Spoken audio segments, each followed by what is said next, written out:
उनकी तरह कोई लाग लपेट की बात नहीं कर रहा। असेंबली सीट नंबर 149 मुमरा कालवा, वहां पर लोकसभा से विधानसभा में वोट इंक्रीज हुए 41,663। सीट किसने जीती? एनसीपी शिवसेना के जितेंद्र आव्हाड ने। और कितने मार्जिन से?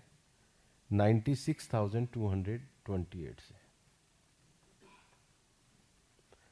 वोट बढ़े, मान लीजिए seat number 137 Bhiwandi east Bhiwandi general seat है।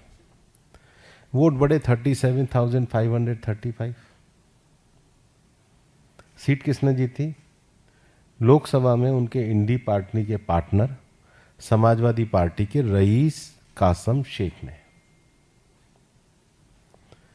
सीट नंबर 197 खेड़ आलंदी, वोट बढ़े 23,989। सीट जीते 51,743 से। उम्मीदवार कौन जीते? बाबाजी रामचंद्र केले, शिवसेना उद्धव ठाकरे, जो उन्हीं के सहयोगी।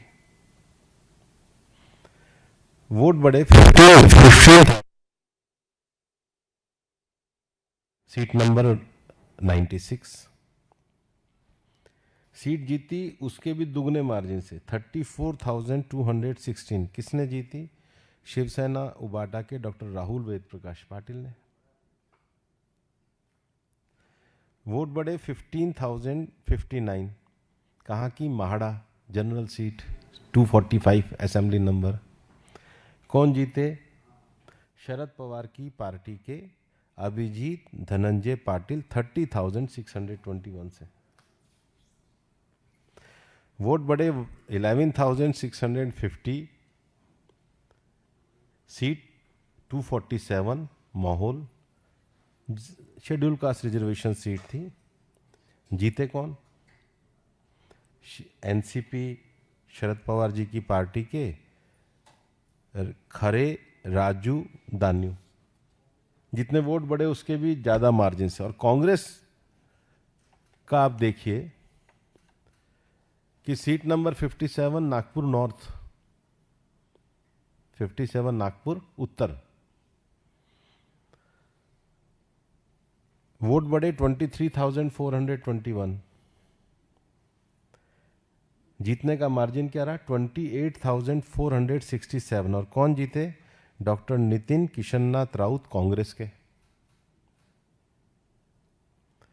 Tasgaon seat number AC 287, vote increase हुए 11,707। सीट जीते 27,644 से। कौन जीते?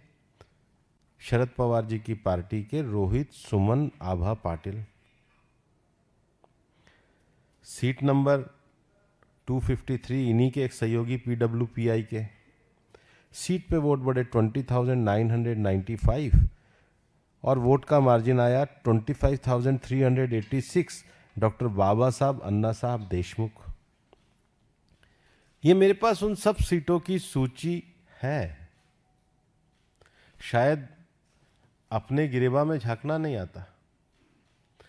अगर इलेक्शन कमीशन का प्रोसेस जो है उसमें वोट का एडिशन होना डिलीशन होना वो उनकी इंडिपेंडेंट एक्सरसाइज है, लेकिन जीत के मार्जिन में बढ़े हुए वोटों पे कांग्रेस का नागपुर वेस्ट वोट बढ़े 23,000। विकास पांडुरंग ठाकरे वो जीते 5,824 से।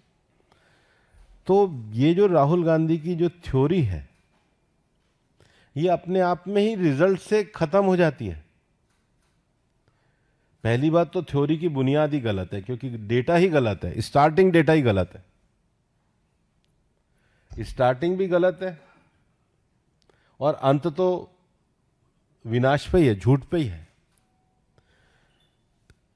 अगर मेरे मीडिया के साथी चाहें तो मैं पूरी लिस्ट पढ़ देता हूं, और अनिल बलूनी जी आप सबको दे देंगे, और ओपन है। लेकिन ये देखना चाहिए कि एक प्रतिपक्ष की पार्टी चुनाव हारने के बाद किस तरह लगातार तथ्यों के आधार पर झूठ का काम कर रही है। और सबसे,